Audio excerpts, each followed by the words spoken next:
नमस्कार, हमारा नाम है समरीन और आपने देखना शुरू कर दिया है लाइव सिटीज। देखिए, बीते दिन यानी कि 16 तारीख को बिहार समेत देश की सुबह उस वक्त गर्मा जाती है जब खबर आती है कि वीआईपी सुप्रीमो मुकेश सहनी के पिता जीतन सहनी की हत्या कर दी गई, जिसके बाद आपने देखा कि मुकेश सहनी भी मुंबई से भागे भागे दरभंगा पहुंचते हैं और पिता को मुख्य अग्नि भी देते हैं। लेकिन अब भी बड़ा सवाल यही बना हुआ है कि आखिर मुकेश सहनी के पिता की हत्या किसने की है। तो आज हम इसी मुद्दे पर सीधी बातचीत करेंगे सीनियर जर्नलिस्ट ज्ञानेश्वर जी से। आपसे हम जानना चाहेंगे कि इस मामले में क्या कुछ अपडेट हुआ है, क्या खबर मिली है। देखिए समरीन, कल ही आपको हमने बताया था शाम को कि जो ये हत्या है ना, इसके पीछे लोकल और इमीडिएट फैक्टर है। और जो हमने रात को जानकारी प्राप्त की है या फिर सुबह जो हमने जानकारी इकट्ठा की है, उससे यह प्रतीत हो रहा है कि जो जांच में पुलिस टीम लगी हुई है उसने हत्यारों को अपने पास जमा कर लिया है। हत्यारों को जमा कर लिया है? अपने पास जमा कर लिया है। जी जी जी। पूछताछ चल रही है, साक्ष्य जुटाए जा रहे हैं। और देखिए, फिर से यह बात स्पष्ट है कि यह एक ऑर्गेनाइज्ड क्राइम नहीं था, यह एक इमीडिएट क्राइम था। ठीक है ना? जी जी। और जो हत्यारे हैं उन्होंने यह समझकर हत्या नहीं की कि ये मुकेश सहनी के पिता हैं। अच्छा। उन्हें जीतन सहनी को, जी जी, जीतन सहनी के बेटे मुकेश सहनी हैं, वे कितने बड़े शख्स हैं इस बात से उन्हें कोई मतलब नहीं था। हमने कल ही आपको बताया था कि देखिए, हत्यारे जाने पहचाने हैं। बिल्कुल। और हत्यारे जाने पहचाने ही निकल रहे हैं। हत्यारे पास के हैं, वह भी पास के ही निकल रहे हैं। जो हमने पुलिस से इनपुट्स लिया है, जो एसआईटी बनी हुई है। और फिर आपको हम बताएं, देखिए, जब हम क्राइम एनालिस्ट के रूप में देखते हैं तो इस घटना को शायद रोका जाना संभव नहीं था। ठीक है ना? ऑर्गेनाइज क्राइम है नहीं। अब देखिए, कल रात में ही छपरा में एक और घटना घटी है, रसूलपुर में। जी। छत पर सोए हुए, गांव की घटना है, छत पर सोए हुए पिता और उनकी 2 बेटियों की हत्या धारदार हत्या से कर दी गई। पत्नी किसी तरीके से वहां भाग गई। लेकिन जब इस मामले का खुलासा हुआ, 1 घंटे के भीतर 2 आरोपी गिरफ्तार कर लिए गए। छपरा की बात हम कर रहे हैं। तो मालूम हुआ यह प्रेम प्रसंग का मामला है। अच्छा। ठीक है? जी जी जी। जिन बेटियों की हत्या हुई है उनमें से ये दोनों लड़के प्रेम क्या करते थे, और जब लड़की ने मना कर दिया था, फोन पर बातचीत करने से इनकार कर दिया था, तो कहा था कि तुम्हें हम किसी का नहीं होने देंगे। अच्छा। ठीक है? जी जी जी। तो फिर यह बदला। तो ऐसी घटनाओं पर नियंत्रण कर पाना मुश्किल होता है। ठीक है ना? ये ऑर्गेनाइज क्राइम नहीं होता है। लेकिन देखिए, ऑर्गेनाइज क्राइम, हम सुबह में दिल्ली के अखबार पढ़ रहे थे। अब दिल्ली में परसों रात को, शुक्रवार नहीं, 2 दिनों पहले, ठीक है, 4 करोड़ रुपए नकदी की लूट हुई है एक कंपनी से। जी, मोटरसाइकिल बुक कराने के बहाने 5-6 नकाबपोश घुसते हैं और वहां सभी लोगों को कट्टे के बल पर भयभीत करते हैं, सबके मुंह पर टेप साध देते हैं और उसके बाद 4 करोड़ रुपया लेकर भाग जाते हैं, लूट कर भाग जाते हैं। 4 करोड़ दिल्ली में सबसे बड़ी नकदी लूट है। बिल्कुल। 4 करोड़। 4 करोड़। तो ये देखिए ऑर्गेनाइज क्राइम है। खैर चलिए, हम लोग जीतन सहनी की बात कर रहे थे। तो देखिए, हमने जो कहा कि हत्या जीतन सहनी की हुई, मुकेश सहनी के पिता हुए थे। ठीक है ना? लेकिन अब हत्या क्यों हुई, बिल्कुल जी, यह भी स्पष्ट है। हमने कल ही आपको कहा था कि मुझे इस बात की गुंजाइश नहीं लगती है कि यह हत्या जो है कोई चोरी या डकैती के लिहाज से की गई। तो देखिए, अब क्या इस्टेब्लिश फैक्ट है? इस्टेब्लिश फैक्ट यह है कि जीतन सहनी रोज रात को बैठकी लगाते थे। रोज रात को। ठीक है ना? बैठकी लगाते थे और इसकी खबर सभी लोगों को थी। लेकिन बैठकी में कौन कौन लोग शामिल होंगे, क्या उनका स्टैंडर्ड होगा, इसकी कोई परवाह नहीं थी। कोई भी बैठ जाता था, कोई भी बैठ जाता था। ठीक है? तो बैठकी की उनकी आदत थी, बैठकी लगाने की। और जो हत्यारे कथित रूप से हैं, जिन्हें पुलिस ने जमा कर रखा है, वे भी वहां थे उस दिन। ठीक है ना? वारदात की रात। अब देखिए, और क्या बातें आ रही है सामने। जीतन सहनी सूद पर पैसा लगाते थे। सूद पर पैसा लगाते, जो हमने कल भी कहा था। हमने कल भी कहा था कि देखिए, सूद पर पैसा लगाते थे। हिसाब किताब जो रजिस्टर पीछे अलमीरा में मिली, जो गीले अवस्था में, उसमें भी हिसाब किताब कुछ लिखा हुआ था। हमने कल कहा था कि देखिए दिग्भ्रमित करने का है। जी बिल्कुल। तो पुलिस ने जिन लोगों को हिरासत में लिया है, जो संदिग्ध हत्यारे हैं, उनसे रुपए का लेन देन था। ठीक है, रुपए का लेन देन था। और आपको यह भी खबर मिली कि वहां कुछ मोटरसाइकिलें मिली। बिल्कुल, बिल्कुल, तो एक मोटरसाइकिल जो है जीतन सहनी ने जब्त कर रखी थी, क्योंकि समय पर क्योंकि समय पर पैसा नहीं लौट रहा था, समय पर पैसा नहीं लौट रहा था। और देखिए 2 दिनों पहले झंझट भी हुई थी। अच्छा, झंझट भी हुई थी। जी, जी। जो लोग जमा हैं पुलिस के पास, उन लोगों के साथ 2 दिनों पहले झंझट भी हुई थी। और देखिए मुझे तो एक और बड़ी बात इसमें दिखाई पड़ रही है कि जिस प्रकार के धारदार हथियार से हत्या हुई है, वह भी शायद जीतन सहनी के घर का ही हो। अच्छा, ठीक है ना? ठीक है ना? बिल्कुल बिल्कुल। देखिए मछुआरों के पास मछली काटने के लिए होते ही हैं इस तरीके के चाकू और इस तरीके के धारदार हथियार। बिल्कुल बिल्कुल। तो मुझे इस बात की गुंजाइश भी लग रही है। तो ये जो लड़के हैं जिन्हें पुलिस ने अपने पास जमा कर रखा है, वे कबूल कर चुके हैं कि हाँ उस रात को उनके घर गए थे। अच्छा, ये कबूल कर ये कबूल कर चुके हैं। ठीक है, ये कबूल कर चुके हैं। और सीसीटीवी इसका प्रमाण भी दे रहा है, गवाही भी दे रहा है, क्योंकि जीतन सहनी के घर में सीसीटीवी नहीं था, लेकिन दूरी पर जो सीसीटीवी था उसमें ये लोग रात को 10:30 से 11 बजे के बीच में वहां निकलते हुए दिखाई पड़े। तो अब देखिए पुलिस ने उन लोगों की भी पहचान कर ली है, क्योंकि हमने कल ही आपको बताया था कि वहां, और पुलिस ने भी स्वीकारा था कि वहां 3 गिलास मिले। 3 गिलास, ठीक है ना? 3 गिलास में किस तरीके के तरल पेय पदार्थ थे, इसकी जांच चल रही थी। तो 3 गिलास मिले हैं। तो बाकी जो 2 लोग वहां मौजूद थे जो पीने वाले थे, और देखिए जिन लोगों को हिरासत में लिया गया है, जो पुलिस के पास जमा है, वह बिल्कुल पड़ोस का, एक तो बिल्कुल ही पड़ोस का है। अच्छा। और हमने कल भी कहा था कि देखिए खास प्रजाति के लोग होते हैं जो इस तरीके से चाकूबाजी करते हैं। बिल्कुल। ठीक है ना? चाकूबाजी करते हैं। हम आगे और आपको कह सकें कि ये खास प्रजाति है जो 2M से जुड़ते हैं। बिल्कुल, 2M से जुड़ते हैं। ठीक है ना? जी, जी, जी। दोनों की जातियां, दोनों का धर्म 2M है। 2M है। ठीक है ना? अब जब खुलासा होगा पुलिस का, तो पुलिस किसी भी वक्त खुलासा कर सकती है।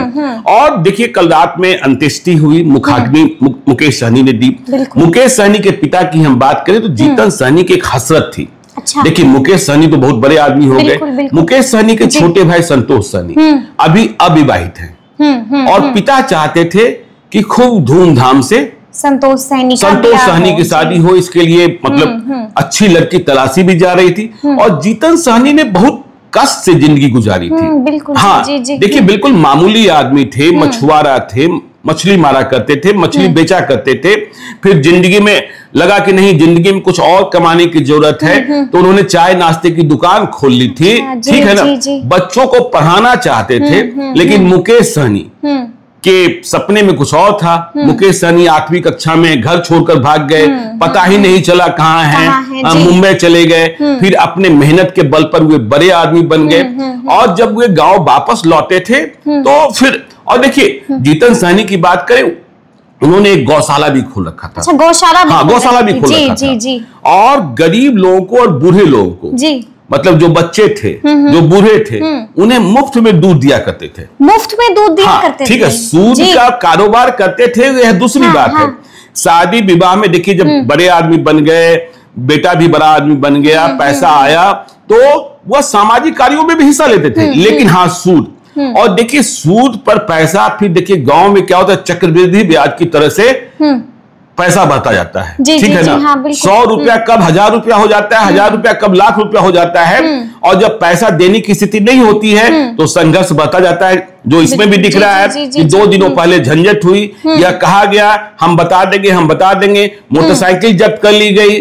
मोटरसाइकिल की जब्ती के बाद तो देखिए वहां जो बैठे हुए लोग थे, जो पहचाने हुए लोग थे, जो हमने कल भी कहा। देखिए उस गांव में जो आबादी है, उसमें भी आबादी में, मतलब आप यह सोच लीजिए ना कि गांव में मातम ऐसा है कि आज मुहर्रम नहीं मनाने का फैसला किया गया, मुसलमान ज्यादा हैं। ठीक है ना? ठीक है ना? मुहर्रम में मतलब जीतन सहनी के शोक में आज कोई मुहर्रम का जुलूस नहीं निकलेगा। लेकिन जो कातिल है वह भी बिल्कुल पास का ही है, पास का ही है। और यह भी कहा जा रहा है कि वह इतने नशे में धुत था, कल भी हमने कहा था, आपने कहा हाँ, बिल्कुल, कि देखिए जिसने इस वारदात को अंजाम दिया है वह निश्चित तौर पर नशे में धुत होगा, बिल्कुल वो होश में नहीं, हाँ, वो होश में नहीं होगा। उसे बाद में पता चला होगा कि हमने क्या कर दिया, ठीक है ना। जी, जी, और जी। जब वह वारदात को अंजाम दे रहा होगा तो उसका मकसद सिर्फ जीतन सहनी को माना, तो उसके दिमाग में भी नहीं आया होगा कि ये मुकेश सहनी के पिता हैं और इतना बड़ा बाबेला पूरे देश में खड़ा हो जाएगा, ठीक है ना, इतना बड़ा बाबेला खड़ा हो जाएगा।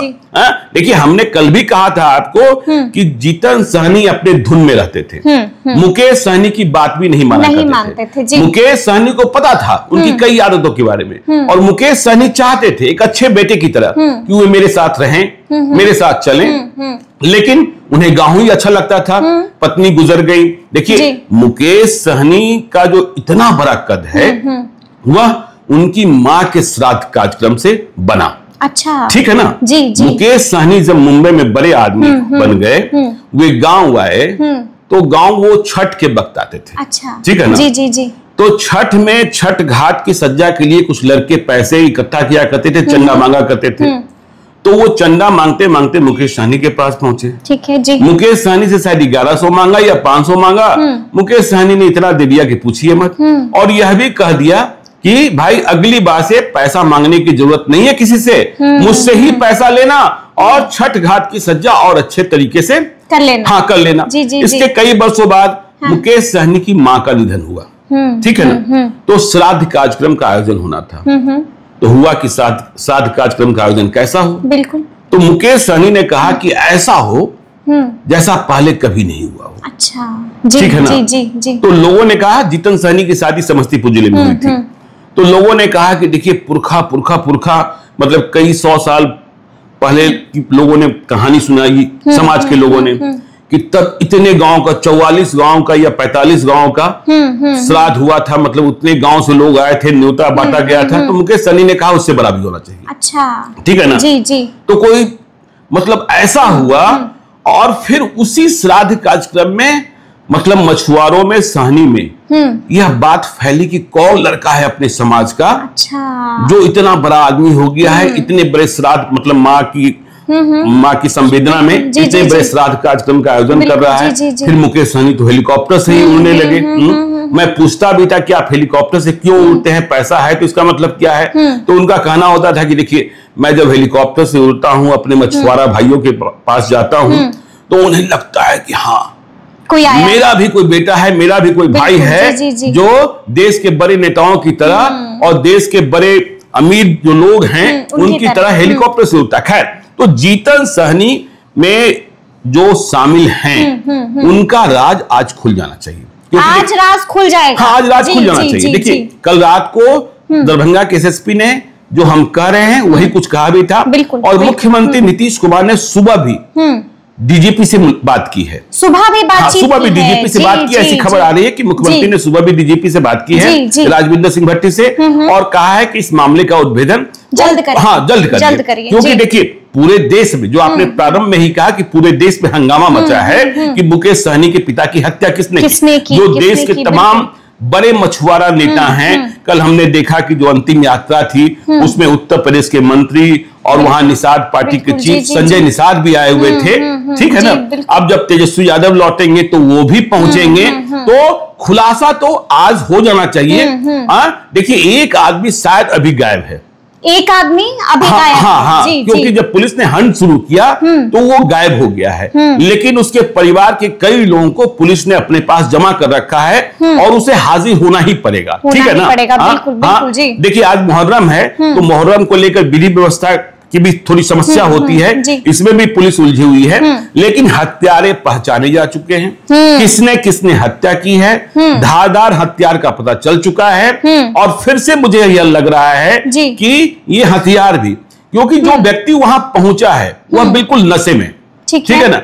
अब नशा वहां फिर से उसने किया जीतन सहनी के साथ, यह बात भी समझने की है, क्योंकि ग्लासेस मिले हैं, ठीक है ना। तो पूरा खुलासा आज होगा, और जो हम फिर कह रहे हैं ये लोकल फैक्टर है, इमीडिएट फैक्टर है, कोई पॉलिटिकल मर्डर नहीं है, और ऐसी वारदातों को रोक पाना मुश्किल होता है। हाँ, क्योंकि कोई ऑर्गेनाइज गैंग नहीं है। बिल्कुल, बिल्कुल, जो जी। जमा है पुलिस के पास, उनके खिलाफ कोई आपराधिक इतिहास पहले से है, इस बात की कोई जानकारी नहीं, ठीक है ना? बिल्कुल, जी, हाँ, जी, जी। तो ऐसे लोगों को कैसे आप बिल्कुल कैसे करेंगे, कैसे शिनाख्त करिएगा, कैसे जी। करेंगे, कैसे प्रिवेंट करेंगे, ठीक है ना? जी। तो आज जीतन सहनी में खुलासा होगा समरीन। चलिए, तो सुना आपने कि आज इस मामले में बड़ा खुलासा हो सकता है। हमने आपको ये भी बताया है कि ये एक लोकल फैक्टर है, इमीडिएट फैक्टर है। तो अब देखना होगा कि आज इस मामले में कौन सा चौंका देने वाला खुलासा होता है। तो फिर ये पूरी बातचीत आपको कैसी लगी है, कमेंट करके हमें जरूर बताइएगा। तो ऐसे तमाम अपडेट्स के लिए ऐसे ही हमारे साथ बने रहिएगा और देखते रहिएगा लाइव सिटीज। बहुत शुक्रिया।